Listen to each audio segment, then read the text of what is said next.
abatulaba ku Cruise Exclusive bwekitiibwe kitambudde omukyala atukwasizza $1000. Allahumma salli Sempebwa.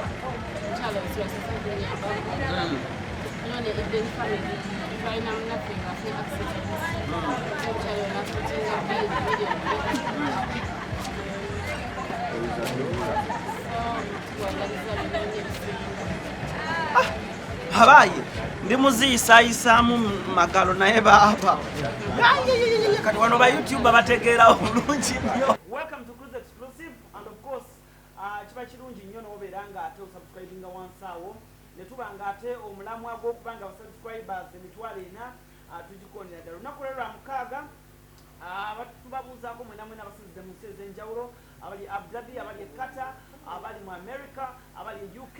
Mwebali nnyo mwebeeredera okuba ng'ate mutwekumira. Olunaku olwaleero Allen Cruz is my name, Mr. Handsome. Osobola okuba ng'ate onkebera bulungi nnyo ku Instagram Allen Cruz official, then ne ku Facebook Allen Cruz official. Ntamwe ne mwana muwala kati yaluja Allen Cruz ogamba ndi bulungi. Ogamba otya? sirina tabu. Weekend yagenze etya sofa? Weekend ebadde bwetulozo bira ebadde bitambula. Weekend tutandise week eno twagitandika nga kugasa ne week ewedde okuba ng'ate ebirinlago abadde anoonya ssente. Abadde anoonya ssente meka?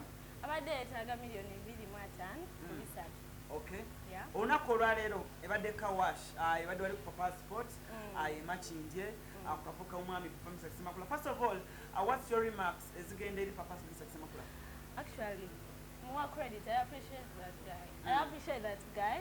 Okusiza kushakoledde omwana we n'agamba olunaku lwe kalukise. Ekifo kyonna kyonna akiwaddeyo. Akiwadde. Leero tebakoze. Tebakoze. Ekifo kyonna kyonna kibadde mu bannamawulire, kibadde mu bayimbi, kawash negenda mu maaso. Okitegeera. Muyimbi ki gw'oyinza ogamba before nga tetunagenda ku muyimbi waliwo omukyala eyasuseewo ku makya n'amuwa $10.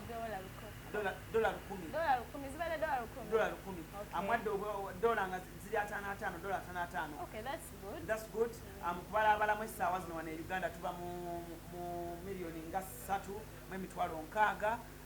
So abakoze ekintu kyamaanyi nnyo. Abayimbi banansesa ameka okuyingirawo?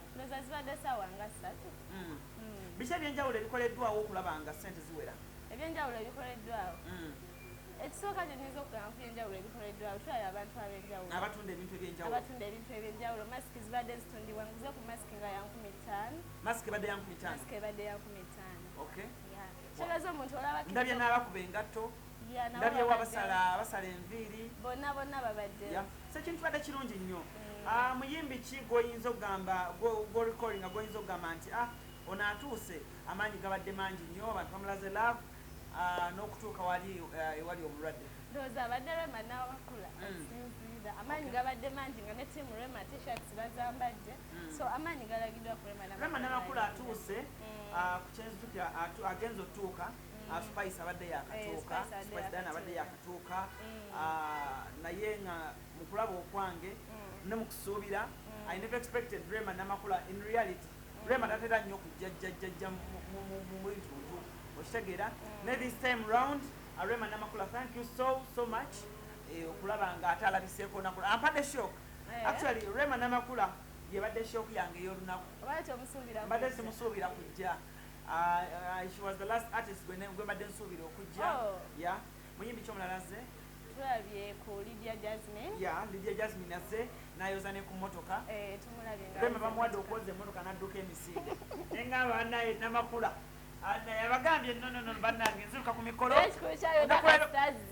olunaku lwera abaddeko n'emikolo egy'okuyimbako nga emanyi asobodde kubanga ayoza mmotoka naye nga Spice Diana arepresentize bulungi nnyo. Thank you so much Manager Roger. Spice ani gw'otalabyeko? simanyi naye nina ekintu kyendabye ne kinsigalamu. Ndabye ono omuvubuka akola ku Spark TV abamuyita Shafiiki abadde ebirinlamu like hug nga like over for 30 minutes nga ajjudde n'okukaaba bambi nange mutunuulidde ennaku n'ennuma. Waliwo omuvubuka awaddeyo ensigo? Omuvubuka tumulabye ng'awaayo ensigo. Yagambye ensigo ye bakugijjamu bakugitwala bagiwera gu muwuliddeko osobola okudonatinga ensigo?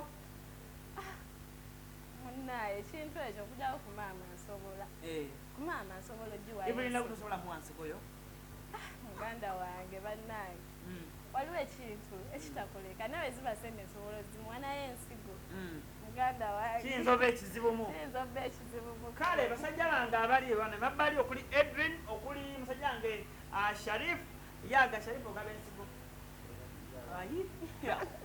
amma omwana mulenzi agabye ensigo yebali nnyo yebayire ddala ndabye abayimbi nga King Saha balipuzedde bulungi nnyo ekisinze ekirala okukola amawulire kwe kubanga Rema abadde yakavaawo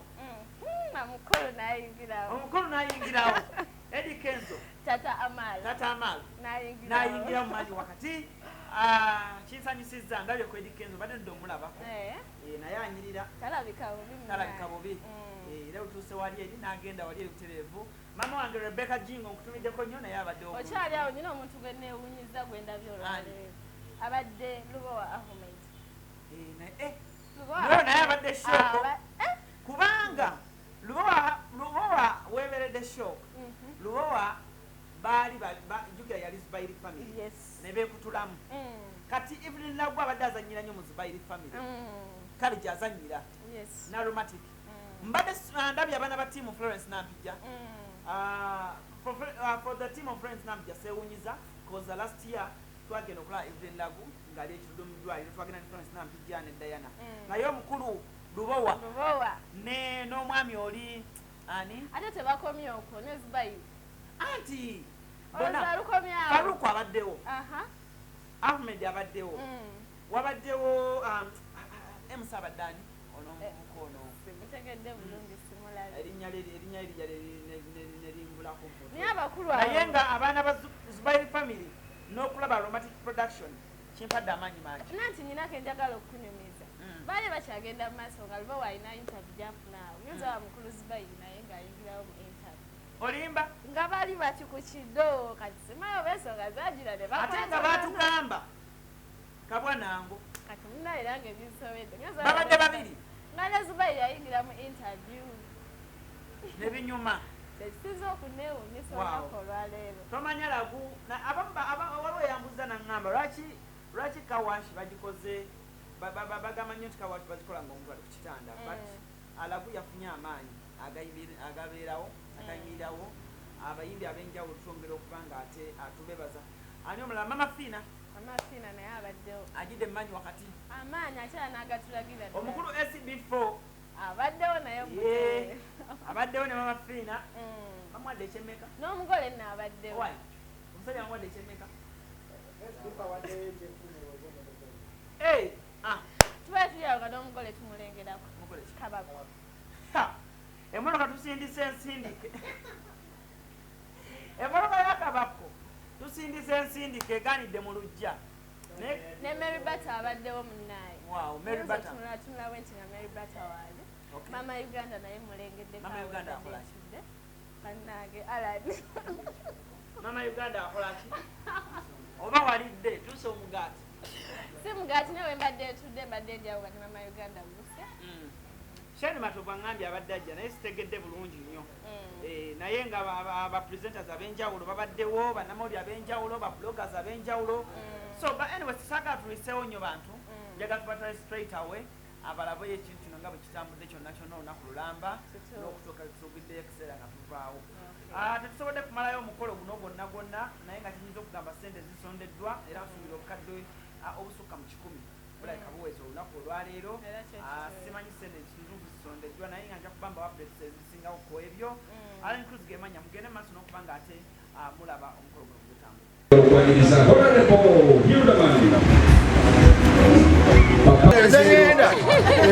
Yala poza keno jenjozeza. Ebale sebo. Anange. Omwazi w'omwana. Mutima mulungi nnyo anange fena tukyengiremu. Aja kalimonga kalinga tewali okozeeko. Gane gavumenti bwetuta. Kala mujamba. Aja kalimonga kakozeeko. Singa batuta. Ono manyi.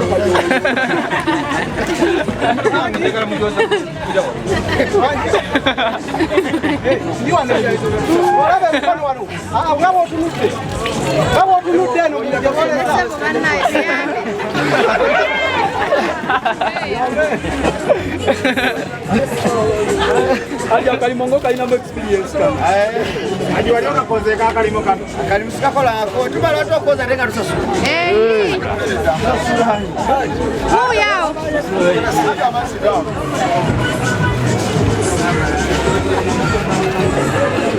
Tuyanza. Kalimo koza moro ki atezo koza hiyo. Ango denga. Yangu wewe. Tuyanza. Alo bwana kalimo. Wewe muda.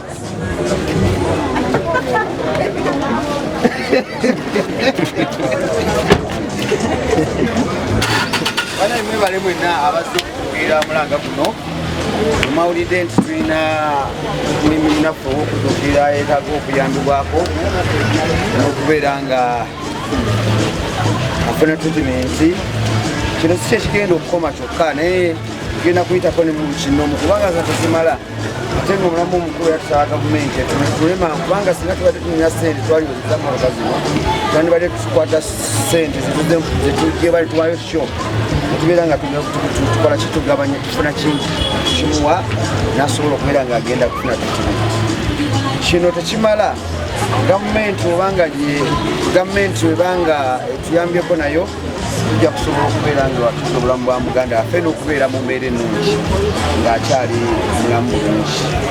So twali tusaba gavumenti gisaba abalina obusobozi mwenna kino kitukwasise wamu tekibuula kala tekibuula myaka tekibuula biki mujje tuyambe obulamu bukyanjawulo mujje tuyambe ekigeneraku.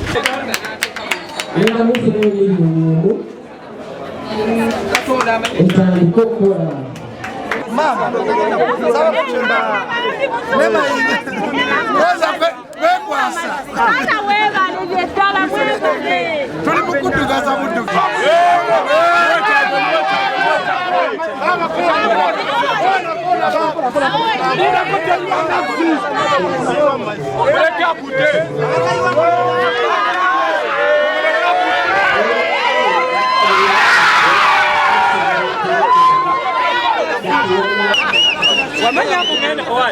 Wamanya mungenda kumugole ngolete.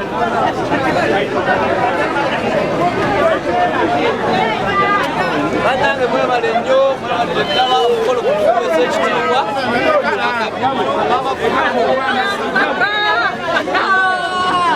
Bale nnyo musawa.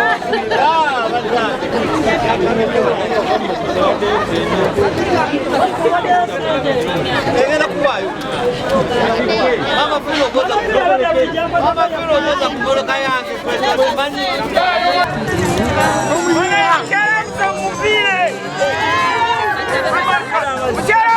Kale mwabanya okubeerawo ku Cruise Exclusive mwabala okubanga ate mwekumire ku guno omukutu Alan Cruise gemanya badde ne mwana muwala Fatia. Of course ensonga zonna bwezuba zitambula olunaku lwaleero njagala okubaza mwena ababaddeko subscribinga sharinga video eno esobole okuba nga ate tuka ku munno oyo atanalaba ebintu bino. Otherwise thank you so much Edrin ambayidde kukamera bulungi nnyo. Musajja wange Sharif Taban abaddewo nnyo ku motoka nga ate anyola bulungi nnyo. Otherwise your last words and remarks. Don't forget to subscribe. Cruise Exclusive. Bye bye. Kale musibe bulungi amujja kubanga mulabanga mwana muwala ono Fatia oluusi lwe basobodde tuusa bintu bimu nja kubanga ate mubasindikira nga atuusenga bulungi obubaka. She's a newcomer in the game, so don't judge her so much. Like tomujudging nga nnyo mupiininga ntulakitabuze but I believe she will catch up slowly by slowly. Yeah. Otherwise for now musibe bulungi.